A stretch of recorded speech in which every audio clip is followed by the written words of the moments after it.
all the time that are pretty much from scratch.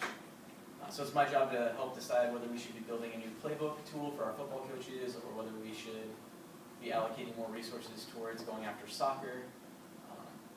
Kind of from a product strategy standpoint at a high level, what should we be doing? So that's my role. I founded the company in 2006 with two classmates of mine from UNL, Brian Kaiser and David Graff. And we were finishing our MBAs. I graduated in 2005 with a business administration degree and stayed on for a year to do an MBA and continue as a grad assistant here at the university. And about halfway through the MBA, we got exposed through a few different channels, got exposed to the University of Nebraska football team and some of the things they were struggling with. And really, you can boil it down to the problem was every week, video is really critical for them to prepare, but they were having to burn hundreds of DVDs every week and distribute those out to the team. And at the end of the week, they would try to collect as many of those as they could, rewrite them with the video for the next opponent or their next practices or their next game, hand them back out.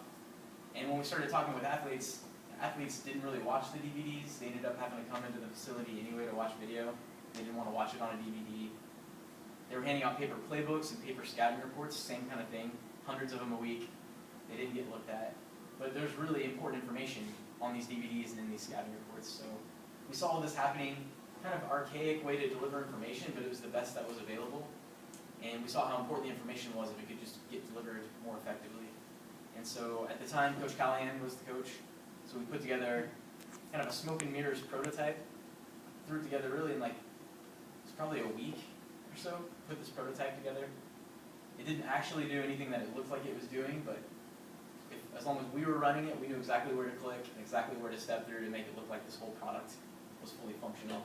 And it really painted the picture to the coaching staff of here's what you could have. And the whole concept of the product was pretty simple. And any of you guys, if you heard the pitch of the product, you'd be like, yeah, that's a no-brainer.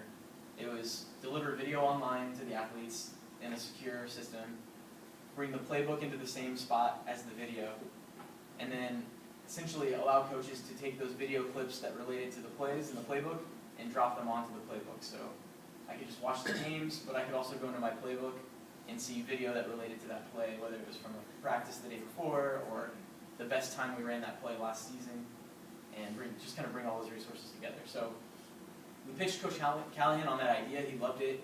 He said, this is exactly what I think we need. Can you have it ready for spring ball? And I think it was February or January when we pitched him on the idea. And we had to come clean on just how much smoke and mirrors was in the prototype. Like, there's no way we can have this ready for spring ball. But if Nebraska would get behind us, we'd go for it, go heads down, and by next season, by the next summer, we'd have a system that would be ready to beta test at Nebraska. And that's how we signed our first client. I guess background before that, I mean, I had run a lawn mowing business when I was a kid. That was like the biggest startup that I had been involved in.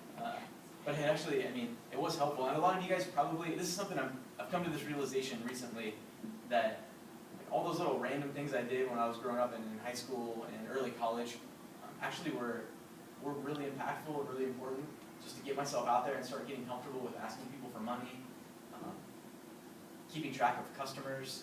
Even at a basic level, when it was 15 lawns that I mowed, like scheduling that and keeping track of customers, it all paid off. So you guys probably have a lot of experiences that you might be shortchanging right now.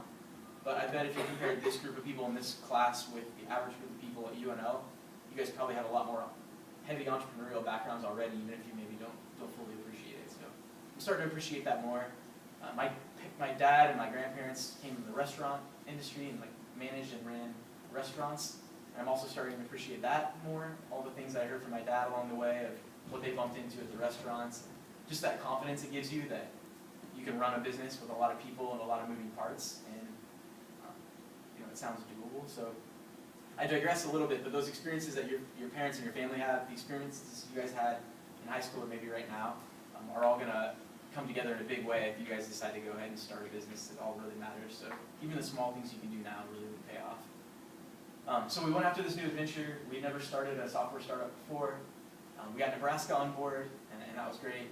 And Coach Callahan went to the Jets and took Hudl to the Jets. That was a huge day for us. I remember sitting out in front of our office smoking cigars to celebrate our second client in 2 years. But things were moving really slowly. And so I know some people hear the story of Hudl, and we've had some great growth and it's been an awesome ride, but those first 2 years were pretty brutal.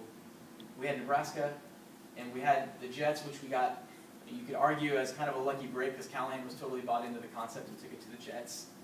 But we hadn't really proven that the concept could go any further than that. And it really wasn't until 2008 when we took a step back, and I know you guys are thinking about this right now in some of your groups about whether you should pivot, make a change on your idea. We took a step back and said, we're going to keep doing Division I and NFL and this system we built for Nebraska, but we've been getting too many phone calls from high school coaches and small college coaches around the country to ignore it anymore. We need to figure out a way to go after a market that isn't 32 NFL teams and 117 college football teams, and instead go after a market that was 16,000 high schools playing football and 1,000 small colleges. So in 2008, we decided to adapt the system to a completely web-based version that can run in the browser, that could be priced at a price point that high schools could jump on board with. And at that point, I pivoted from being our product guy to really being our sales and support guy for a couple of years. And I just drove around Nebraska and Kansas. I drove down to Oklahoma and Arkansas, and I just was a traveling salesman slash support person at night on my cell phone, a salesperson during the day trying to get high schools to sign up for the product. So my lesson there is that it's not necessarily glamorous. It was definitely not a glamorous time. I remember like driving through Grand Island to go visit Kearney in a day, and then turn around and drive back, and just hoping that I could convince Grand Island to let me like stop in and visit their coaches, because I would be like right there on the front doorstep. So maybe then they would be able to pick up the phone and let me come visit.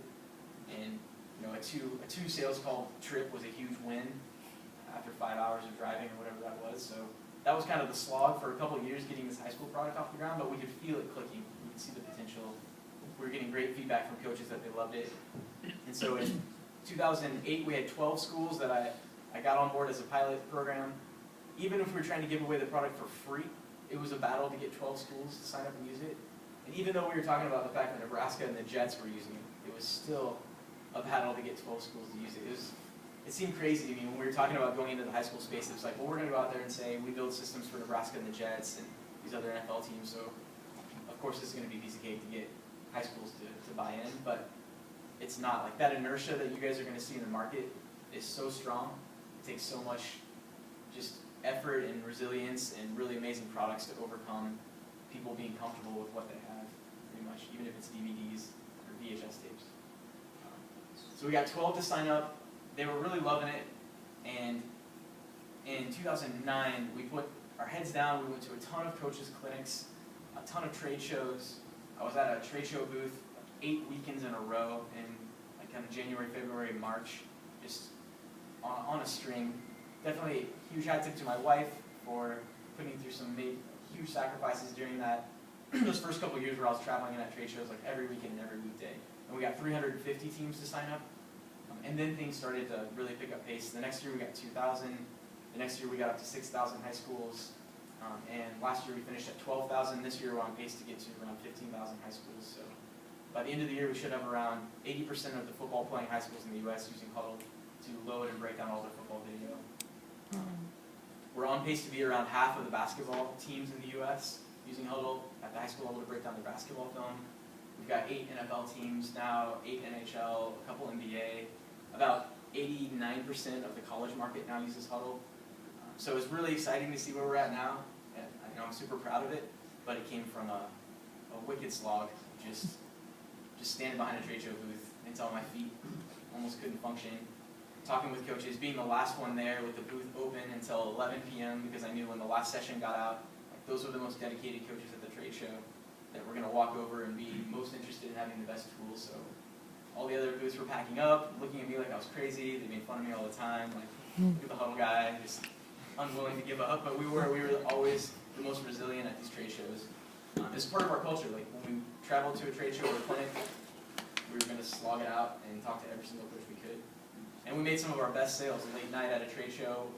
A coach had been kind of drinking at the hotel, going to sessions. He was kind of relaxed. He's finally ready to sit down and hear the pitch. And that's when you can often connect with potential buyers. So that was the life for a while. Now things have changed. We have a field sales team that's out there doing an amazing job. We're a lot more refined in the way we sell. Some of these areas have matured, but we're starting brand new things every day that feel exactly the same. This year we're rolling out a fundraising product to help our teams fundraise, so, buy helmets and jerseys and buy Hudl. And it feels like starting over from scratch. Nobody knows Hudl as a fundraising company. You talk about marketing and branding, we're having to kind of remarket and rebrand ourselves as not just coaching tools, but also these awesome fundraising tools that are built right in.